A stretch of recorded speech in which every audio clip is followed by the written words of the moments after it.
স্বপ্ন দেখেছিল। সেই স্বপ্নে বৃন্দাকে ওঠবোস করতে হচ্ছিল, আর সুদামাকে বৃক্ষে চড়ে ফল পাড়তে হচ্ছিল, আর সুবল পালাচ্ছিল গোল গোল গোল গোল, আর মধুমঙ্গলকে জলে ডুব দিতে হচ্ছিল এইভাবে, তারপর এইভাবে।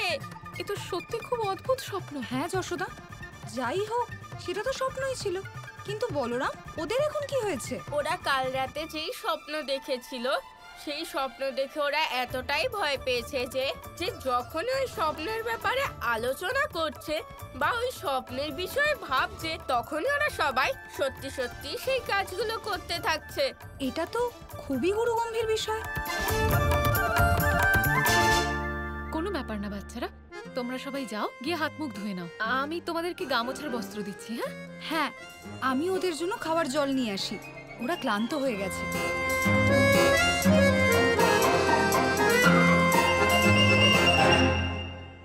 প্রধান মশাই, কাল পর্যন্ত আমরা এটাই ভাবছিলাম আমাদের সবার সাথে যা কিছু ভালো হচ্ছে সব গোপালের জন্যই হচ্ছে, সব চমৎকার গোপাল করছে।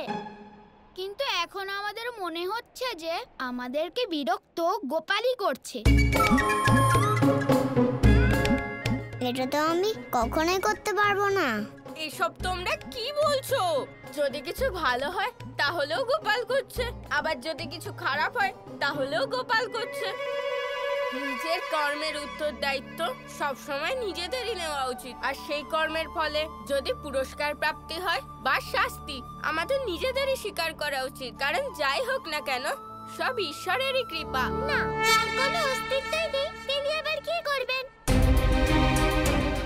যদি ঈশ্বরের অস্তিত্ব থাকেও, তাহলে আমি নিশ্চিত রূপে বলতে পারি যে যাকে আমরা স্বপ্নে দেখেছিলাম সেরকম দেখতে কখনোই হতে পারে না। ওনার পেট কেরম বড় গোল গোল এরম হতেই পারে না, আর ওনার কান এত বড় বড় হতেই পারে না, আর দাঁত এত বড়, তা আবার এত ধারালো, আর ওরকম সুর। হ্যাঁ, বাচ্চারা, যে দেবতার তোমরা বর্ণনা দিচ্ছ তিনি শ্রী গণেশ। শ্রী গণেশ? হ্যাঁ, গোল পেট, বড় বড় কান, 1.5 দাঁত আর একটা লম্বা সুর, শ্রী গণেশ। তোমরা সবাই কি ওনাকেই স্বপ্নে দেখেছো? আরে দাদা, আমরা তো ভুলেই গেছিলাম। আমরা এই মোদক কি করে নেব সেটা পরিকল্পনা করতে হবে।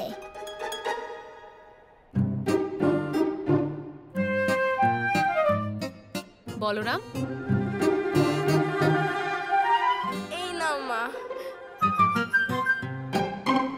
দিদি, শ্রী গণেশের স্বপ্নে আসা, এই মোদক তৈরি হওয়া, এই সবকিছুতে তো কিছু একটা শুভ হওয়ার সংকেত পাচ্ছি। হ্যাঁ যশোদা। বাচ্চারা, এই মোদক তোমরা আজ খেতে পারবে না। কেন মা? তার কারণ হলো শ্রী গণেশের স্বপ্নে দর্শন পাওয়া খুব শুভ ব্যাপার। তাই কাল সবার আগে আমি শ্রী গণেশের পুজো করব, তারপরেই ভোগ অর্পণ করব, আর ঠিক তারপরেই তোমরা এই মোদকগুলো খেতে পারবে। এরকম কেন কাকিমা? ওনাকে ভোগ না দেওয়া অবধি আমরা খেতে পারবো না? না সুদামা, শ্রী গণেশ মোদক খেতে খুব পছন্দ করেন, তাই সবার প্রথমে মোদক শ্রী গণেশকেই উৎসর্গ করতে হবে।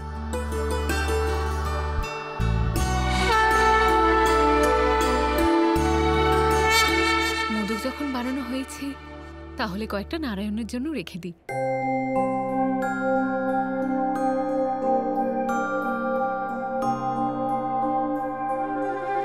বাচ্চারা, মনে থাকে যেন এই 4টে মোদক নারায়ণের জন্য, আর এই সমস্ত মোদক কাল শ্রী গণেশের ভোগ দেবার জন্য। তোমরা কেউ কিন্তু এতে হাতও দেবে না, ঠিক আছে?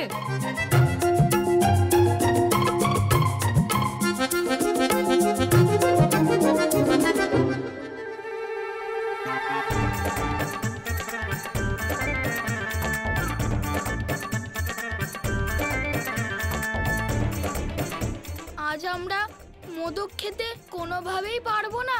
অবশ্যই পারবো। যশোদা কাকিমাকে এই মোদকগুলো ঈশ্বরের জন্যই রেখেছেন, তাই না? তাহলে সেটা আজ খাবেন না কাল, সেটা কে বা জানতে পারছে? আর ঈশ্বর বলে তো কিছুই হয় না, তাহলে খাবে কে? হ্যাঁ, এই মোদকগুলো তো আমরাই খাবো। আমরা যশোদা কাকিমাকে এটা বোঝাবো যে এই মোদকগুলো সাক্ষাৎ শ্রী গণেশ এসে খেয়েছেন। কি বললো? হ্যাঁ। দাদা, ওরা যা ভাবছে তা অনুচিত।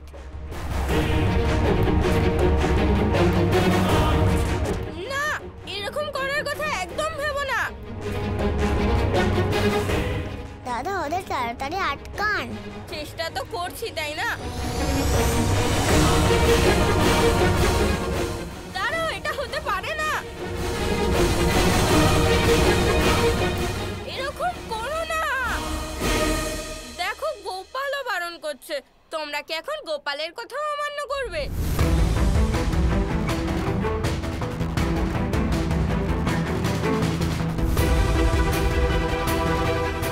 যে আমাদের মাখন চুরি করার জন্য সব সময় উৎসাহ দেয়, সে আমাদের মোদক চুরি করতে বারণ কেন করবে? হ্যাঁ প্রধান মশাই, গোপাল কেন বাধা দেবে?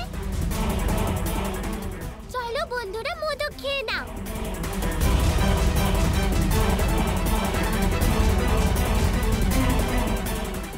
এবার ওদের মোদক চুরি করে খেতে দিন দাদা। ওদের এই ক্রিয়াতে অনেকেও প্রতিক্রিয়া দেবে।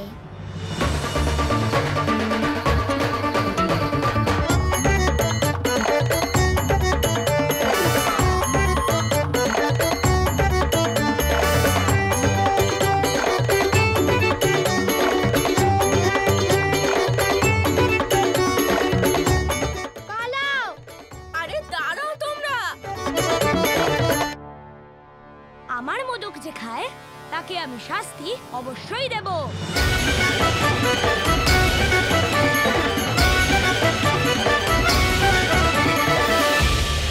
এটা ঠিক নয় গোপাল, এবার কি করব? দাদা, এবার এদের গণেশের রাগ থেকে কেউ বাঁচাতে পারবে না।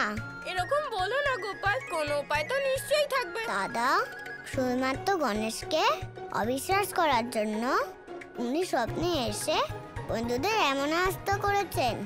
তাহলে ভাবুন, ওনার মোদক চুরি করার জন্য ওদের কি অবস্থা করবেন। গোপাল, এই 4টে মোদক কি আমরা ওনাকে দিয়ে দেব? ওনাকে এখানে ডাকি। থালা ভর্তি মোদকের পরিবর্তে উনি এই 4টে মোদক খেয়ে সন্তুষ্ট হবেন বলে আপনার কি মনে হয়? এবার বন্ধুদের কি হবে তা কেবল গণেশই জানেন।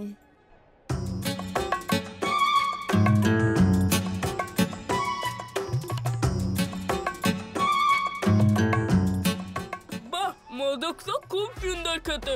খাও খাও, আনন্দ উপভোগ করো সুদামা। কে জানে এরকম আনন্দ কবে উপভোগ করতে পারবে। তোমার কথা তো জানি না, কিন্তু আমি খুব আনন্দ পাচ্ছি। জানি, আমি চিন্তা করছিলাম সেটাই হলো।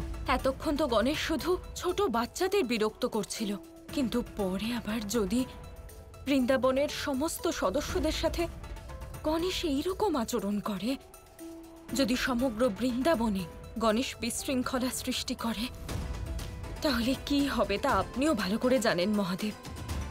আমি জানি এটা আপনার আরাধ্য আর আমার প্রিয় ভ্রাতার লীলা, কিন্তু আমার একটা বিষয়ই চিন্তা হচ্ছে, যে গণেশ এই লীলায় কোনো বাধা না সৃষ্টি করে।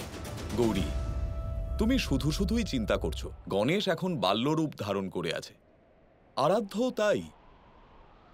এই বালকদের মধ্যে আমরা বড়রা কি করতে পারি? গণেশ প্রথমেই ভগবানকে অবিশ্বাস করার কারণে ওদের উপর ক্ষুব্ধ ছিল, আর এখন ওর প্রিয় মোদক চুরির জন্য গণেশের ক্রোধ আরো বেড়ে গেছে। এখন জানি না গণেশ কি করে বসবে।